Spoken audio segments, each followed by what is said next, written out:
அனைவருக்கும் வணக்கம். இன்று மார்கழி மாதம் 20ஆம் நாள். நம்ம சேனலில் தொடர்ந்து திருவெண்பாவையிலிருந்து பாடல்களை பார்த்து வருகிறோம்.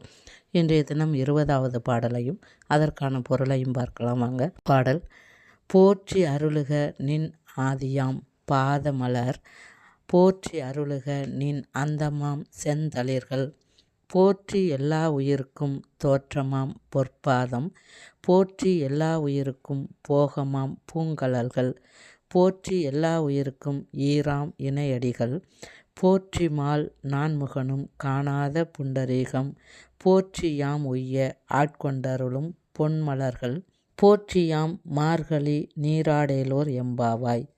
பொருள்: சிவபெருமானே, எல்லாவற்றிற்கும் முதல்வனான உன் மலர் பாதங்களை வணங்குகின்றோம். எல்லாவற்றிற்கும் முடிவாய் உள்ள உன் மென்மையான திருவடிகளை பணிகின்றோம்.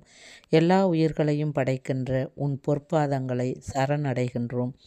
எல்லா உயிர்களுக்கும் வாழும் காலத்தில் இன்பமான வாழ்வு தரும் மலர் அடிகளை பிரார்த்திக்கின்றோம்.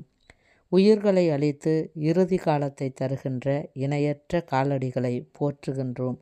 திருமாலும் பிரம்மாவும் காண முடியாத தாமரை பாதங்களை காண்பதில் பெருமிதம் அடைகின்றோம்.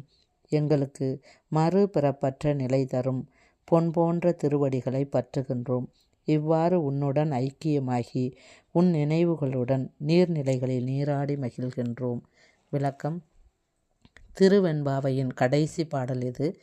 இறைவனை வணங்கினால் போதுமா?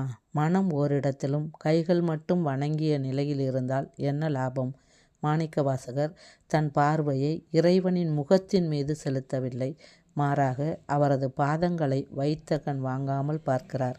பாத தரிசனம் கிடைத்தால் போதும், வாழும்போதும் இன்பம், மறைவிற்கு பிறகும் இன்பம் என்கிறார் மாணிக்கவாசக பெருமான். நாளை முதல் நம்முடைய சேனலில் திருப்பள்ளி எழுச்சி பாடலை பார்க்கலாம். நன்றி.